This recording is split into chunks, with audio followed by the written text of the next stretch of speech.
एक सफल बैरिस्टर वल्लभ भाई पटेल के सरदार बनने की कहानी समर्पण, दृढ़ता और मजबूत इरादों के धागे से बुनी हुई है। सरदार बनना इतना आसान नहीं था। उसके लिए जरूरी था एक शानदार वकालत को छोड़ने का साहस, जो पटेल साहब ने दिखाया। इंग्लैंड से कानून की पढ़ाई पूरी करके 1913 में भारत लौटे सरदार पटेल गुजरात के सबसे प्रसिद्ध वकील थे।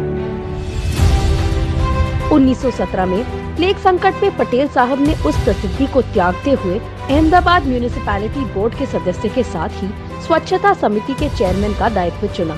उस महामारी के दौरान पटेल साहब खुद जनता की सहायता के लिए अहमदाबाद की सड़कों पर उतर गए। नालियों की सफाई और दवा के छिड़काव पर बारीकी से नजर रखने लगे। हालांकि इससे पहले वो प्लेग के शिकार हो चुके थे, लेकिन अपने पद के प्रति जिम्मेदारी के भाव ने उनको जनता के दुख दर्द में शामिल कर दिया। उस समय के बारे में हरिजन पत्रिका के 10 फरवरी 1951 के अंक में मालवंकर लिखते हैं कि पटेल की आंखें कहती थी, मैंने स्वच्छता समिति के चेयरमैन का दायित्व लिया है।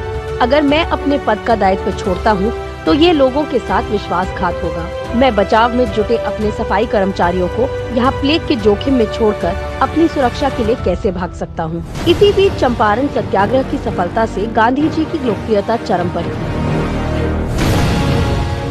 ऐसे में गांधी जी को गुजरात सभा के अध्यक्ष पद पर चुना गया, तो गांधी जी के निवेदन पर ही सरदार पटेल ने गुजरात सभा के सेक्रेटरी के रूप में सक्रिय राजनीति में कदम रखा। आगे चलकर 1920 में सरदार पटेल गुजरात कांग्रेस के पहले अध्यक्ष बने। प्लेग संकट में तो पटेल साहब के नेतृत्व की झलक मात्र थी। अभी मील के कई पत्थर गाड़ने बाकी थे।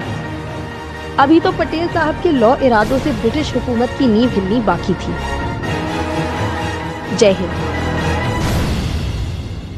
अपने सुझावों के लिए हमें धरोहर@imc.in पर लिखें।